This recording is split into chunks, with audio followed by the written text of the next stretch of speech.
കണ്ണമ്പ്ര എന്ന അതിമനോഹരമായ ഗ്രാമം, അതിൽ തോട്ടുപാലം എന്ന വിശാലമായ സ്ഥലം. അതെ, ഞങ്ങൾ ഇന്ന് വന്നിട്ടുള്ളത് കണ്ണമ്പ്രയിലെ തോട്ടുപാലത്തേക്കാണ്. കണ്ണമ്പ്രയിലെ ഏറെക്കുറെ ആളുകൾക്കും ഇത് ഫെമിലിയറായ സ്പോട്ട് തന്നെയാണ്. എന്നാലും അതിൽ ചുരുക്കം ചിലർക്ക് അറിയാതെ പോകുന്ന ഒരു സ്പോട്ടും തന്നെയാണ്. വൈകുന്നേരം ടൈമുകളിൽ വന്നാൽ നിങ്ങളുടെ ടൈം സ്പെൻഡ് ചെയ്യാൻ പറ്റിയ ഒരു നല്ലൊരു സ്പോട്ടാണ്.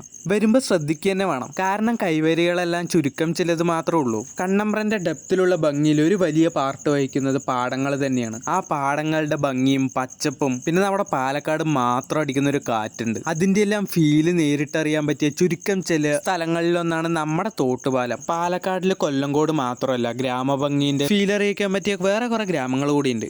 അതിലെടുത്ത് നിൽക്കുന്ന ഒരു ഗ്രാമം തന്നെയാണ് നമ്മുടെ കണ്ണമ്പ്ര. ഇതിന്റെ സ്ട്രോങ് കണ്ടില്ലേ? അപ്പൊ ഒന്ന് സൂക്ഷിച്ചു വേണം നിൽക്കാൻ വേണ്ടിയിട്ട്. ഞങ്ങൾ വന്നപ്പോൾ അടി കൂടെ വെള്ളമൊക്കെ ഒഴുകുണ്ടായിരുന്നു. സംഭവം ഈ പാലം പണ്ട് മുതലേ വാട്ടർ കണക്ടിവിറ്റിക്ക് ഉപയോഗിച്ചു തുടങ്ങി. അതുകൊണ്ട് തന്നെ ഇതാരും പ്രോപ്പറായിട്ട് മെയിൻറ്റെയിൻ ചെയ്യുന്നില്ല. പക്ഷെ ഈ പാലം നന്നായിട്ട് മെയിൻറ്റെയിൻ ചെയ്തിട്ടുണ്ടെങ്കിൽ ഇപ്പൊ വരുന്നതിനെയും കാട്ടിയിട്ട് കുറച്ചും കൂടി ആൾക്കാർ ഈ പ്ലേസ് സന്ദർശിക്കാൻ വന്നെ.